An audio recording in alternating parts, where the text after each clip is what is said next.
The whole idea, I thought, was to get the vets closer to the community that they served so that the community could service them, and it didn't turn out that way. Good evening to you. It is not the way they wanted it to work out, but commissioners with the state's Veterans Affairs Department chose the smaller Sallisaw over Muskogee for the future site of a veterans home.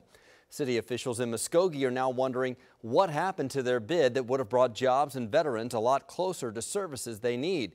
2 Works For You reporter Tony Russell follows up on this story for us tonight. He is live in Muskogee with what he found out. Tony?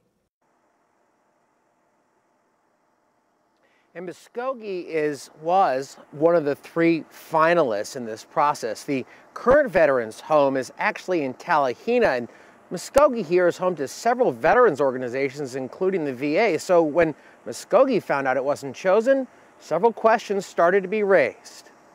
Ray Blanton spent over 2 decades serving our country in the Air Force, a proud service member, knowing one day he might need assisted care. Already filed disability. My health is deteriorating day by day.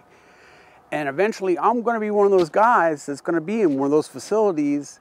And if it was me, I would really like to be in the community. He lives just south of Muskogee in Oktaha and learned a couple of weeks ago the new site for a veterans home wouldn't be built nearby.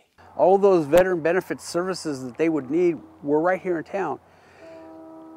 So it was a no-brainer for Muskogee to bid. And when Muskogee lost that bid, we were all really disappointed. Commissioners with the Oklahoma Department of Veterans Affairs chose Sallisaw instead. They're just as isolated from services as they are right now.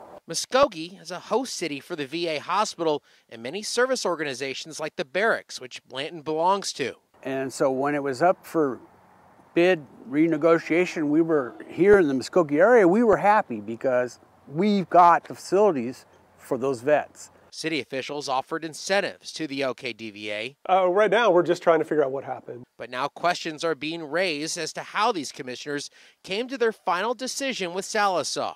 What we've seen in other media reports is the various commissioners saying that they misscored their scorecards and that they didn't follow the process. And so that's concerning to us about a $100 million decision. So we're interested to see if they're going to take action on the ideas that they've already said themselves, that they've made some mistakes along the way.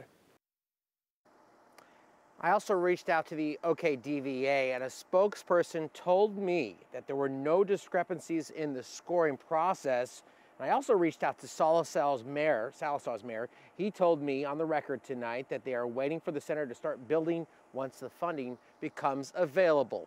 Reporting live in Muskogee tonight, Tony Russell, 2 Works For You.